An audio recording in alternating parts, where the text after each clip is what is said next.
یہ ایک ارطغرل ایک ترک قبیلے میں سے تھا اور ایک ترک سردار کا نام تھا. اصل میں کیا تھا یہ، اس کی حقیقت میں آپ کو بتا دوں، شاید 5-10 منٹ میں آپ سمجھ لیں گے.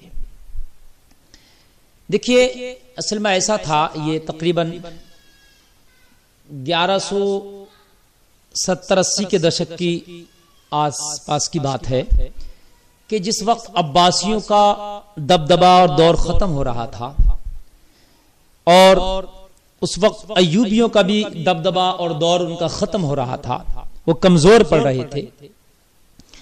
اس وقت دنیا میں ایک ہی سلطنت تھی جو مسلمانوں کے پاس مضبوط تھی، وہ سلجوقیوں کی سلطنت تھی.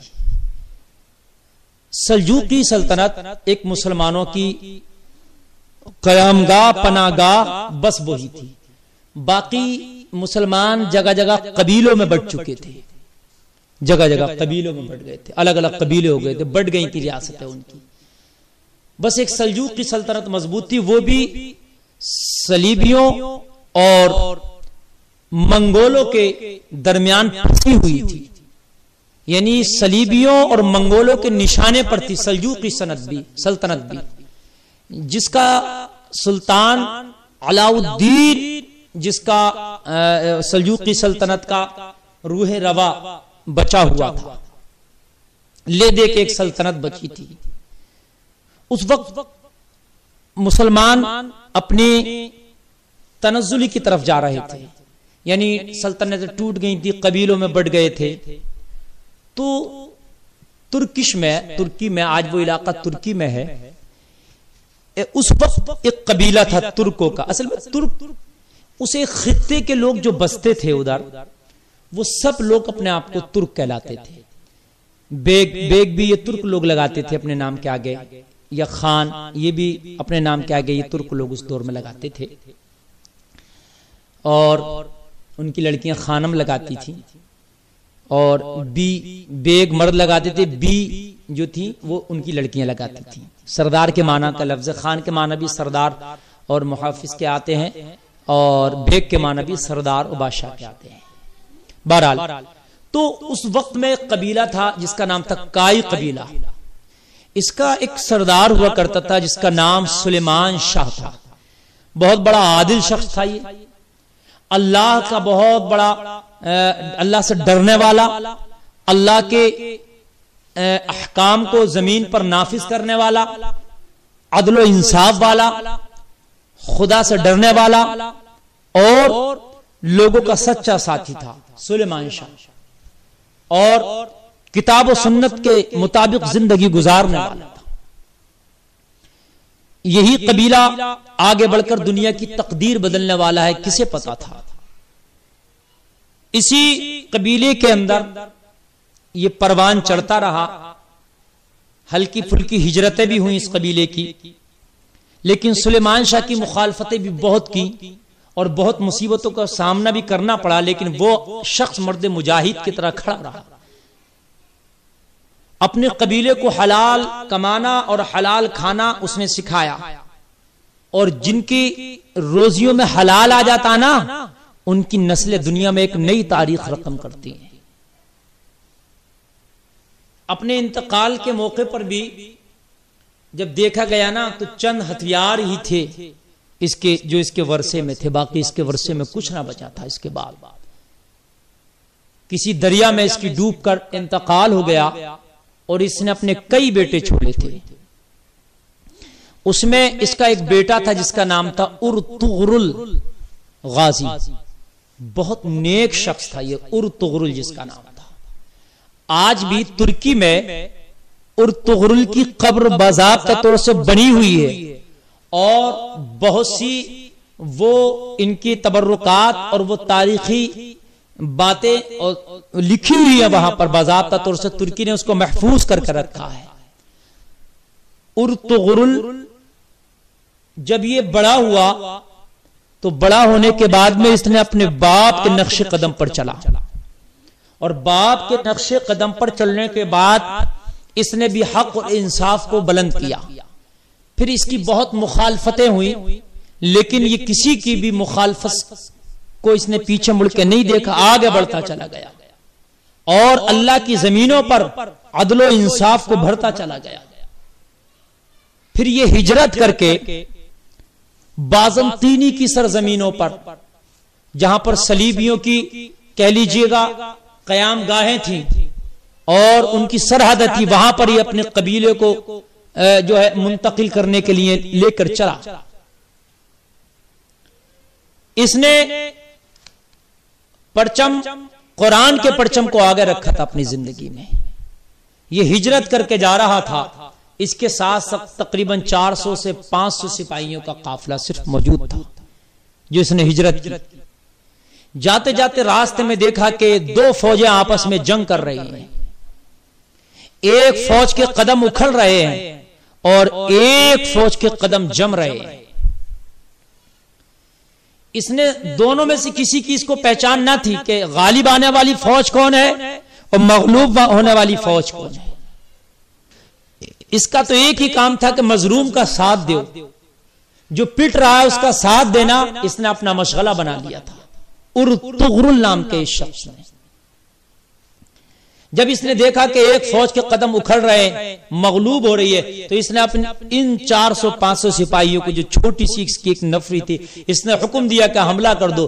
یہ کائی لوگ لڑنے میں بڑے ماہر تھے، یہ مہارت تامہ رکھتے تھے، اپنے سے 10 گنا لوگوں پہ زیادہ اپنے سے 10 گنا زیادہ لوگوں پر فتح حاصل کرنے کا ان کو ایک مہارت تامہ حاصل تھی. ان سے ہمیشہ 10 گنا زیادہ ہوئے ان پر یہ فتح پا جاتے تھے. جب بے جگری کے ساتھ یہ لڑے اور یہ اپنی انہوں نے بہادری اور جوابردی کا مظاہرہ کیا، تو جس قوم کے قدم اکھڑ رہے تھے اس کے جمنے لگے اور جس کے قدم جم رہے تھے اس کو اکھڑنے لگے. جنگ کا نقشہ بدل گیا، پاشا پلٹ گیا اور آخرکار جو ہار رہی تھی اس کو فتح حاصل ہو گئی اس فوج کو، اور جو جیت رہی تھی اس کو اس کے حصے میں ہار آ گئی. جب پتا چلا تو پتا یہ لگا کہ جو فوج جس کی مدد اس ارطغرل نے کی اپنے 400-500 گھڑ سواروں کے ساتھ، وہ سلجوقی سلطنت کی فوج، سلطان علاء الدین کی فوج تھی جو ہار رہی تھی، جس کے قدم اکھڑ رہے تھے، اور جو جیت رہی تھی وہ منگولوں کی فوج تھی. جب سلطان کی فوج کا اس نے مدد کی اور سلطان کی فوج کے قدم جمے، وہ جیتی، تو سلطان کے سامنے اور اس کی بارگاہ میں ارطغرل کی قدر بہت بڑھ گئی. پھر تو اس نے قلعوں پہ قلعے فتح کرنا شروع کر دیے. پھر تو اس نے اتنے قلعے فتح کیے، اتنے قلعے فتح کیے، اتنے قلعے فتح کیے کہ پھر اس کی نسلوں میں اس کا ایک بیٹا ہوا جس کا نام تھا عثمان غازی. اس عثمان نے پھر اپنے بابا کے مشن کو آگے بڑھایا اور آگے بڑھاتے بڑھاتے 3 بر اعظموں پر اسلامی حکومت کا پرچم لہرا گیا، اور اس اسلامی حکومت کو نام دیا سلطنت عثمانیہ. خلافت عثمانیہ بھی اسی کو کہا جاتا ہے. یعنی یہ جو ارطغرل کا بیٹا عثمان غازی تھا، اس کے نام پر نام پڑا سلطنت عثمانیہ یا خلافت عثمانیہ. یہ تقریباً 1923 تک چلتی رہی، یعنی تقریباً 650 سال تک یہ دنیا میں مضبوطی کے ساتھ خلافت عثمانیہ قائم رہی. انہوں نے ہر محاذ پر قائم کیا، اللہ کی زمینوں کو انہوں نے عدل و انصاف سے بھر دیا، انہوں نے اللہ کی زمینوں کو قرآن کے پیغام اور احکامات سے بھر دیا. اللہ اکبر.